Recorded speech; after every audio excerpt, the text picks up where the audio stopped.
মনে আছে গেল কয়েক মাস আগে পুরো বাংলাদেশ মেতেছিল কফিলের সান্ডা নিয়ে।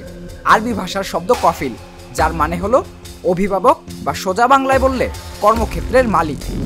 আর এই কফিলকে ঘিরেই প্রবাসী শ্রমিকদের জন্য এক বিশাল সুসংবাদ দিয়েছে সৌদি আরব, যার ফলে উপকৃত হতে যাচ্ছেন দেশটিতে থাকা কয়েক লাখ বাংলাদেশি শ্রমিক।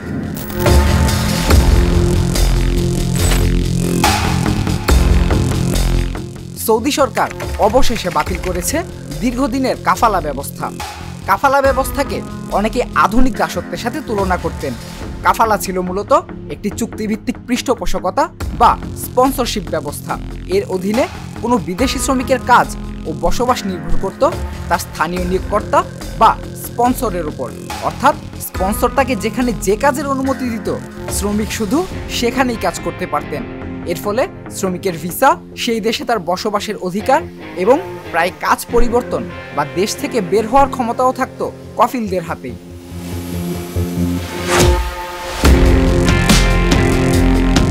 কাফালা ব্যবস্থাটি মূলত আমলাতন্ত্র কমিয়ে ব্যক্তিগত স্পন্সরশিপের মাধ্যমে শ্রম নিয়ন্ত্রণ করার জন্য তৈরি করা হয়েছিল, কিন্তু আদতে এটি ক্ষমতার এক বিশাল ভারসাম্যহীনতা তৈরি করেছিল।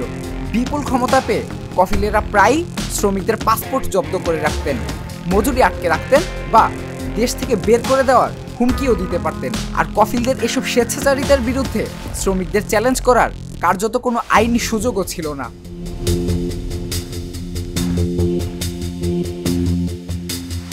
গেল কয়েক দশকে কাফালা বিশ্বের অন্যতম সমালোচিত শ্রম ব্যবস্থায় পরিণত হয়। আন্তর্জাতিক শ্রম সংস্থা সহ বিভিন্ন মানবাধিকার সংগঠন বারবার এই ব্যবস্থার তীব্র সমালোচনা করে আসছিল। এই সংস্কারের ফলে শ্রমিকেরা যেসব সুবিধাগুলো পাবেন তার মধ্যে সবচেয়ে গুরুত্বপূর্ণটি হলো চাকরি পরিবর্তনের স্বাধীনতা। বাংলাদেশি সহ বিদেশি শ্রমিকেরা এখন থেকে তাদের বর্তমান নিয়োগকর্তার অনুমতির প্রয়োজন ছাড়াই নতুন নিয়োগকর্তার কাছে যেতে পারবেন। অর্থাৎ নিজের কাজ খুঁজে নেওয়ার ক্ষেত্রে এক বিশাল স্বাধীনতার স্বাদ পেতে যাচ্ছেন তারা। পাশাপাশি কর্মীরা এখন থেকে স্পন্সরের সম্মতি বা এক্সিট ভিসা ছাড়াই দেশ ত্যাগ করতে পারবেন। শুধু তাই নয়, শ্রমিকদের জন্য খুলে দেওয়া হয়েছে অভিযোগ জানানোর ব্যবস্থা ও শ্রম আদালতে যাওয়ার পথ। অর্থাৎ কোনো শ্রমিকের অধিকার লঙ্ঘিত হলে তিনি সরাসরি এনফোর্সমেন্ট কোর্টের মাধ্যমে নিজের অধিকার আদায় করে নিতে পারবেন। এই সংস্কার সৌদি আরবের ভিশন 2030 পরিকল্পনার অংশ, যার লক্ষ্য দেশটির অর্থনীতিকে আধুনিকীকরণ করা। যদিও বিশেষজ্ঞরা সতর্ক করে বলছেন, শুধুমাত্র আইনি সংস্কার রাতারাতি নির্যাতনের অবসান ঘটাবে না।